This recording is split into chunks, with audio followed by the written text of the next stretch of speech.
Hello student, इस video में देखेंगे निदानात्मक कक्षाओं हेतु मॉड्यूल। आप सभी के लिए नई बुक जो आया है ना, क्लास कक्षा 10वीं का विषय आपका विज्ञान रहेगा। इस वीडियो में आपको अध्याय 2 पूरा हल बताया जाएगा। ठीक है, पूरा प्रश्न उत्तर। यहाँ पर ध्यान दीजिए, अध्याय 2 का नाम है अम्ल, क्षारक और एवं लवण। तो चलिए प्रश्न की ओर। ये सारा जो आपको दिया गया है क्यूक रिवीजन है, जो आप लोग खुद से कर सकते हैं। हम लोग सीधे प्रश्न की ओर बढ़ते हैं। आपका प्रश्न यहाँ से शुरू होता है। तो विद्यार्थी, प्रश्न 1, निम्न में कौन सा लवण क्रिस्टलन जल युक्त नहीं है? आप सभी के लिए यहाँ 4 ऑप्शन है, अ, ब, स, द। इसका सही आंसर होगा, सही आंसर है खाने का सोडा। फिर बोला है पाचन के समय आमाशयिक पाचक रसों का पीएच मान जो होता है ना, वो 7 से कम है। प्रश्न 3 है, निम्न में कौन सोने को विलय करने के लिए प्रयुक्त होता है? प्रयुक्त, इसका सही होगा अम्ल राज। अम्ल राज। निम्न में कौन प्रकृति से अम्लीय है? बोला प्रकृति से अम्लीय आपका लाइम जूस होगा। ठीक है, चलिए प्रश्न 5 देखते हैं अब। Baking powder. प्रश्न 5, बेकिंग पाउडर बनाने में प्रयुक्त अवयवों में एक अवयव सोडियम हाइड्रोजन कार्बोनेट है, तो दूसरा अवयव क्या होगा? तो दूसरा अवयव जो है ना, टार्टरिक अम्ल। टार्टरिक अम्ल। ठीक है। नंबर 6, अपच का उपचार करने के लिए निम्न में से किस औषधि का उपयोग होता है? किस औषधि का? देखिए, ये तो मैं बता दिया था, इसका होगा आपका एंटासिड। चलिए नंबर 7, टमाटर में कौन सा अम्ल उपस्थित होता है? तो टमाटर जो है ना, उसमें ओक्सैलिक अम्ल। ओक्सैलिक। नंबर 8 है, अम्लों के लिए कौन सा कथन सत्य है? तो अम्ल के लिए ना आपका होगा खट्टा स्वाद नीले लिटमस को लाल करता है। चलिए नंबर 9 की ओर। प्रिय विद्यार्थी, देखिए इसका मैं बताया था ब नंबर, इसका एक ट्रिक मैं बता देता हूँ। अनील। अनील का मतलब हो जाता है कि ओ से आपका अम्ल, नो से नीला, लो से लाल, यानी अम्ल जो होता है वो नीला से लाल होता है। तो इसको इस तरीके से याद रखना है, अनील से। ठीक है। चलिए पीएच स्केल की परास, इसकी जो परास होती है 0 से लेकर 14 तक। चींटी के डंक में कौन सा अम्ल उपस्थित होता है? तो चींटी का जो डंक होता है ना, उसमें मेथेनाइक अम्ल होता है। कौन सा? मेथेनाइक अम्ल। प्रश्न 11, सोडियम हाइड्रोजन कार्बोनेट का सामान्य नाम, इसका सामान्य नाम है बेकिंग सोडा। सिरके में कौन सा अम्ल उपस्थित होता है? सिरके में, तो सिरके में जो है ना, वो एसिटिक अम्ल उपस्थित होता है। चलिए प्रश्न नंबर 2, रिक्त स्थानों की पूर्ति कीजिए। प्रश्न दूसरा, रिक्त स्थानों की पूर्ति कीजिए। जैसा कि बोला शाकीय पौधे नेटल के डंक में, तो यहाँ पर भरना है आपको। 1 मिनट। चलिए अब देखेंगे, रिक्त स्थानों की पूर्ति कीजिए। शाकीय पौधे नेटल के डंक में, तो यहाँ पर होगा आपका मेथेनोइक अम्ल उपस्थित होता है। उसके बाद बोला गया है कि कठोर जल को मृदु करने के लिए सोडियम कार्बोनेट का उपयोग होता है। अम्लीय वर्षा का पीएच मान 5.6 से कम होता है। सोडियम हाइड्रोजन कार्बोनेट का सामान्य नाम बेकिंग सोडा है। देखिए HCl, H2SO4, HNO3 खनिज या प्रबल अम्ल के उदाहरण है। लिटमस पत्र, लाल पत्ता गोभी, हल्दी, हाइड्रेंजिया के फूल का रस प्राकृतिक सूचक के प्रमुख उदाहरण है। प्याज का रस, वेनिला, लौंग का तेल आदि गंधीय सूचक के उदाहरण है। ऐसे रासायनिक पदार्थ जो रासायनिक क्रिया के पूर्ण होने की जानकारी देते हैं सूचक कहलाते हैं। चलिए यहाँ पर है, किसी विलयन में उपस्थित हाइड्रोजन आयनों की सांद्रता ज्ञात करने के लिए पीएच स्केल, तो यहाँ होगा सारेनेसन ने विकसित की थी। वे एक वैज्ञानिक थे। ठीक है, तो इस तरीके से प्रश्न 9 तक पूरा किए हैं। अब देखते हैं प्रश्न नंबर 10।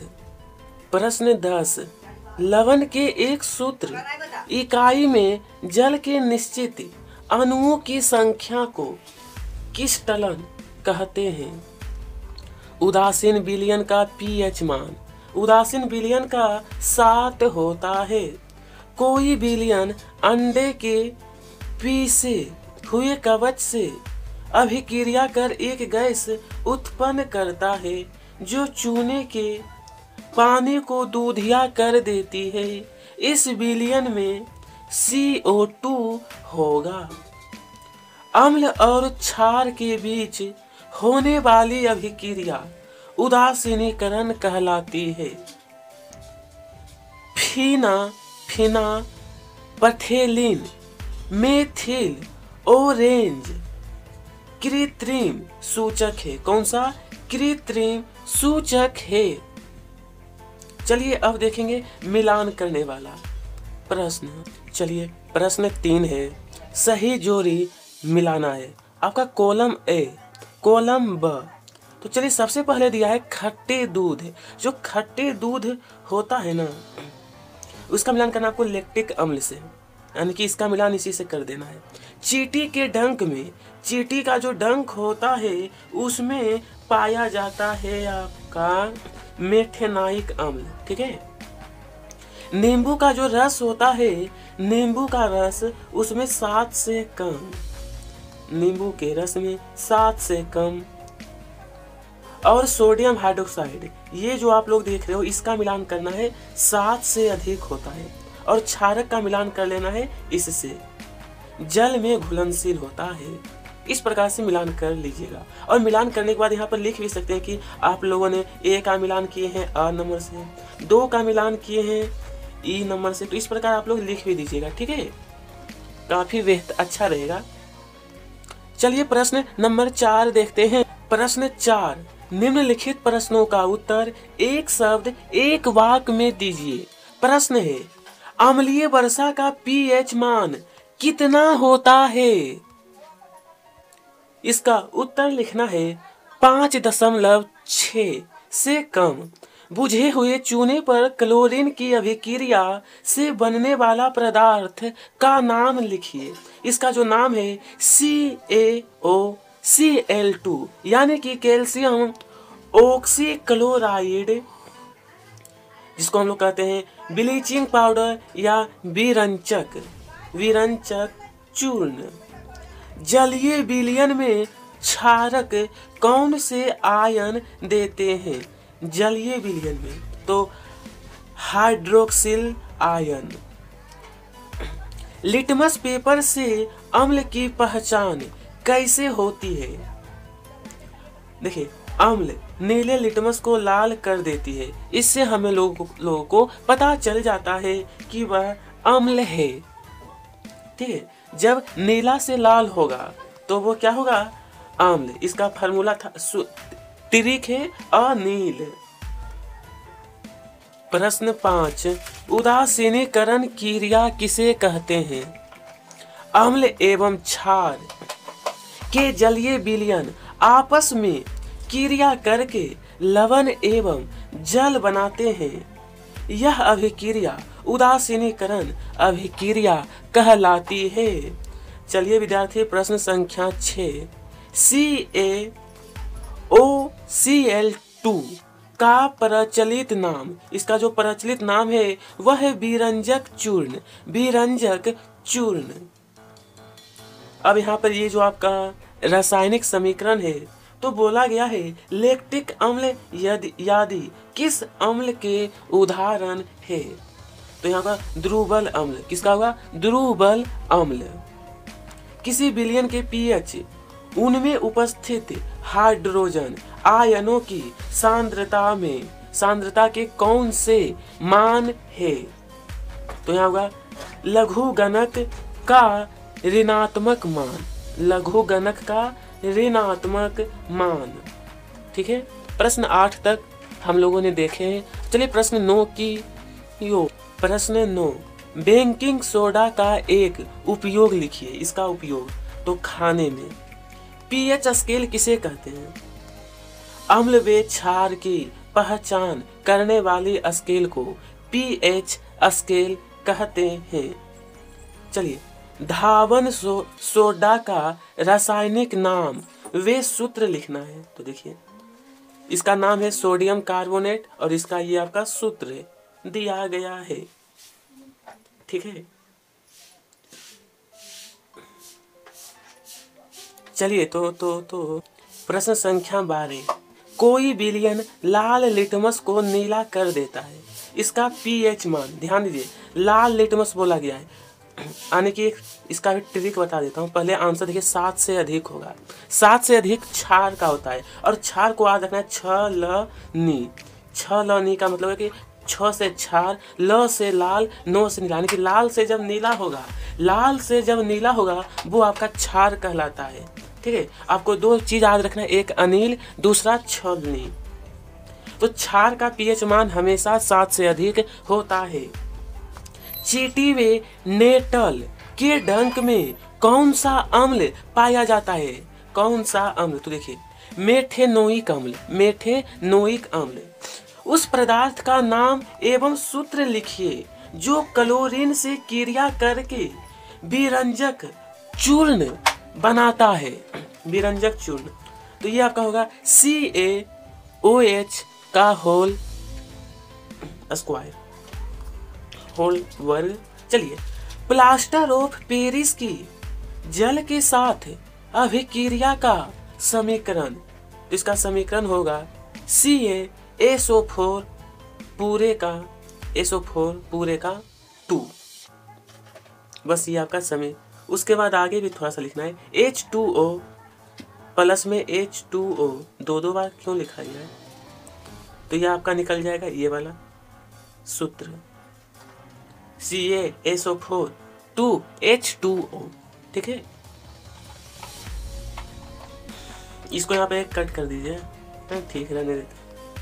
चलिए, प्रश्न 15 तक मैं आपको बता दिया हूँ। नंबर 16, प्रश्न 5, सत्य असत्य चुनिए। जैसा प्रश्न है, जिप्सम को 373 केल्विन पर गर्म करने पर निर्जलीकरण के फलस्वरूप POP प्राप्त होता है जो टूटी हड्डियों व खिलौनों में उपयोगी है। ये बिल्कुल सही है, यानी कि सत्य लिखना है।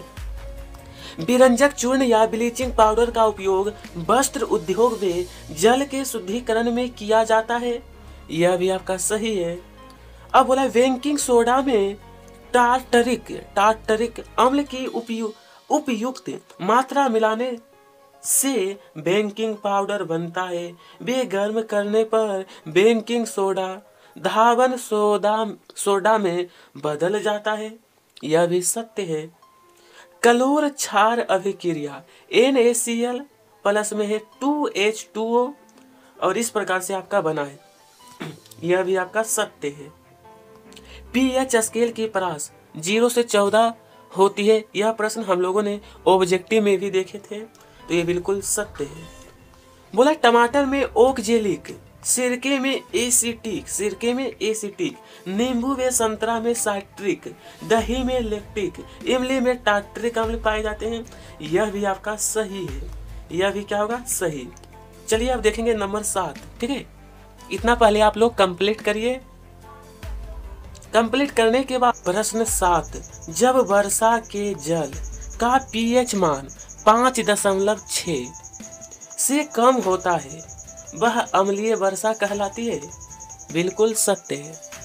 वे पदार्थ जो स्वाद में खट्टे होते हैं तथा नीले लिटमस को लाल कर देते हैं अम्ल कहलाते हैं। ध्यान दीजिए, नीला को लाल किया जा रहा है। आपको ट्रिक याद है ना, नील वाला, नीला से लाल हो रहा है, इसका मतलब क्या है? अम्ल कहलाता है। बिल्कुल सही होगा।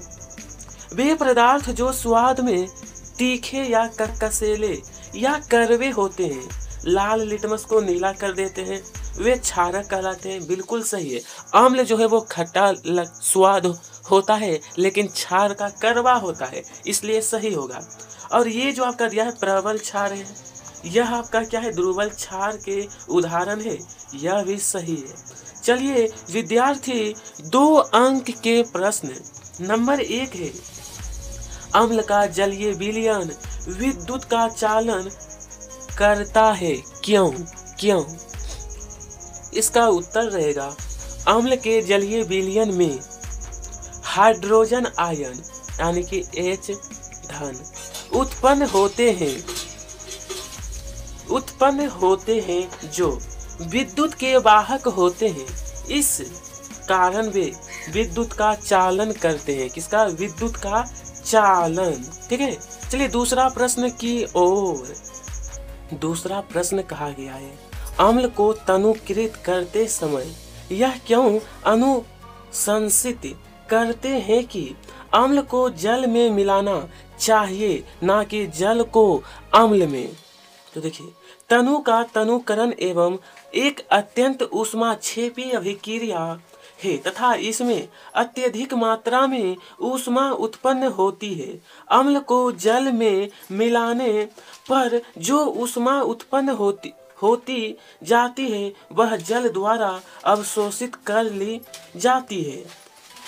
ठीक है। बस अगर आपकी बुक में ज्यादा जगह नहीं दिया है तो इसे नहीं लिखना है, आपको सिर्फ यहाँ तक लिख लीजिएगा। ठीक है, इतना इम्पोर्टेंट है इसलिए मैं बताया हूँ।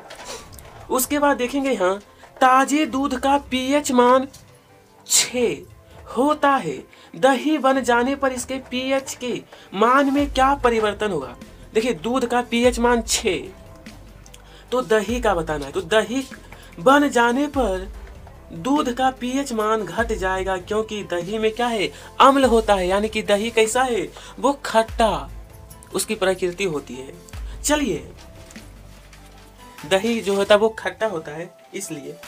प्रश्न 4 है, प्लास्टर ऑफ पेरिस को आर्द्र रोधी बर्तन में क्यों रखा जाना चाहिए? समीकरण सहित लिखिए, समीकरण सहित। इसका उत्तर लिखना है, प्लास्टर ऑफ पेरिस आर्द्रता गाही होता है और आर्द्रता नमी या जल वाष्प से क्रिया करके कठोर ठोस पदार्थ का निर्माण करता है। इसलिए प्लास्टर ऑफ पेरिस को आर्द्र रोधी बर्तन में रखा जाना चाहिए। प्रश्न 5 बोला है, उदासीनीकरण अभिक्रिया को उदाहरण सहित परिभाषित कीजिए। परिभाषित, तो देखिए, उदासीनीकरण, अम्ल और क्षारक परस्पर अभिक्रिया करके एक दूसरे को उदासीन कर लवण एवं जल का निर्माण करते हैं।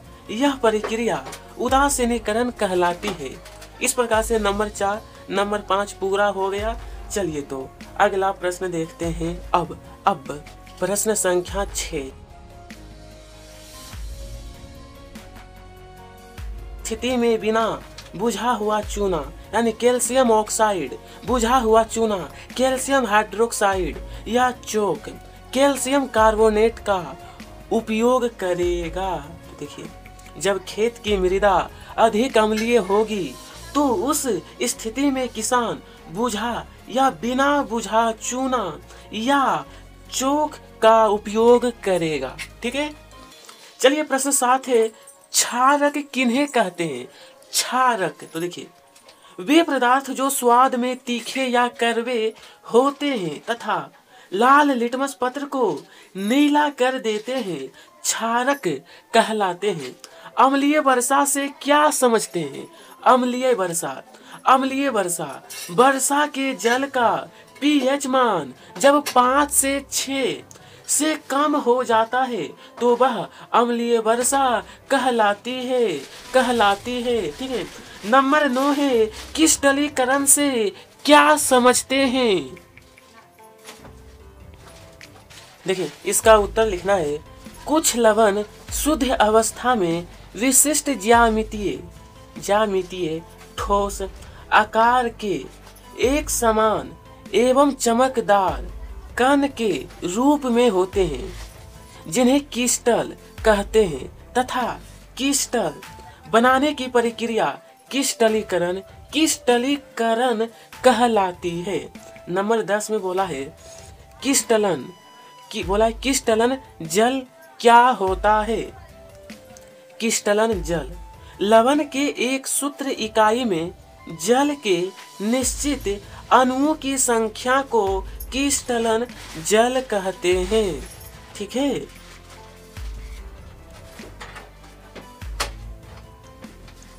चलिए अब देखेंगे 3 अंक के प्रश्न। ये जो आपका प्रश्न है, केक बनाने के लिए बेकिंग पाउडर का प्रयोग किया जाता है। यदि घर पर आपकी माता जी केक बनाने के लिए बेकिंग सोडा का प्रयोग करें तो पहला ऑप्शन, यह केक के स्वाद को किस प्रकार प्रभावित करेगा?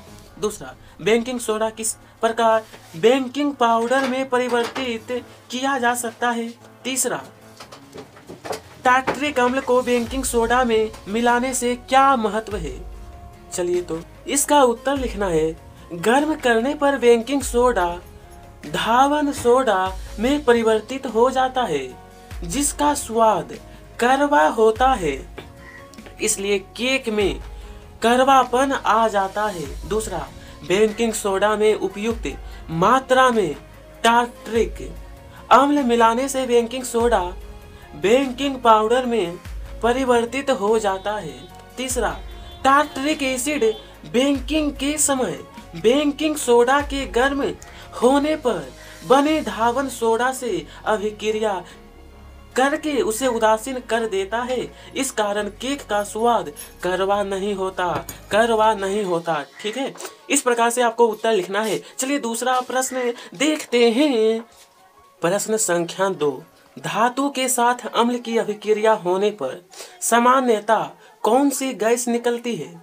उदाहरण के द्वारा समझाइए। इस गैस की उपस्थिति की जांच आप कैसे करेंगे? तो देखिए, धातु के साथ अम्ल की अभिक्रिया होने पर प्राय हाइड्रोजन यानी H2 गैस निकलती है, और इसका आप लोग इस प्रकार लिखना है, Zn प्लस का H2SO4, यानी कि Zn आपका धातु है, ये आपका अम्ल हो गया। उसके बाद ZnSO4 H2, ये तीर ऊपर का मतलब होता है कि ऊष्मा निकल रहा है। ठीक है। ये आपका लवण है, ये आपका हाइड्रोजन गैस है। तो लिखना है नीचे में फिर आपको, जब हम जलती हुई तीली इस गैस के पास लाते हैं, फट फट की ध्वनि के साथ जलती है। ठीक है।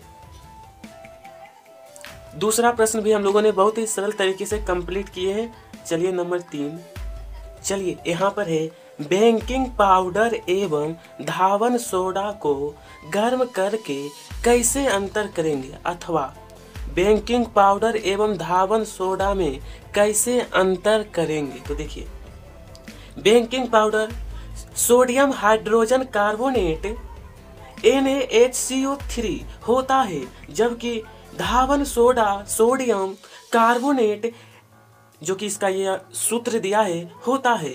गर्म करने पर बेकिंग पाउडर यानी NaHCO3 कार्बन डाइऑक्साइड गैस देता है, जो चूने के पानी को दूधिया कर देता है, जबकि धावन सोडा ऐसी कोई गैस नहीं देता, बल्कि उसका क्रिस्टलन जल निकल जाता है। प्रश्न नंबर 4 देखिए, बोला कलोर क्षार अभिक्रिया से क्या समझते हैं? इसका उत्तर रहेगा, कलोर क्षार अभिक्रिया जब सोडियम क्लोराइड के जलीय विलयन में विद्युत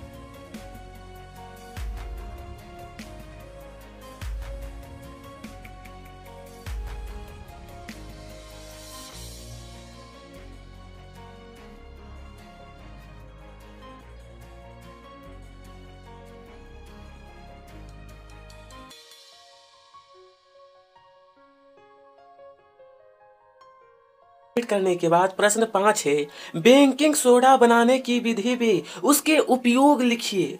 तो देखिए, बेकिंग सोडा का उपयोग आमतौर पर रसोई घर में स्वादिष्ट खस्ता पकोड़े आदि बनाने के लिए किया जाता है। कभी कभी इसका उपयोग खाने को शीघ्रता से पकाने के लिए भी किया जाता है। इस यौगिक का रासायनिक नाम सोडियम हाइड्रोजन कार्बोनेट, इसका यहाँ पर इसका सूत्र भी दिया गया है। इसको बनाने में सोडियम क्लोराइड का उपयोग एक मूल पदार्थ के रूप में किया जाता है। ठीक है, चलिए तो अब देखेंगे हम लोग। अच्छा, इसका अर्थ भी लिख लेना आपको, रासायनिक समीकरण। ठीक है, ये आपका रहेगा रासायनिक समीकरण, ये लिखना थोड़ा जरूरी होता है। चलिए, धोने का सोडा बनाने की विधि लिखिए। धोने का सोडा, इसका उत्तर लिखना है, बेकिंग सोडा को गर्म करके सोडियम कार्बोनेट प्राप्त किया जा सकता है।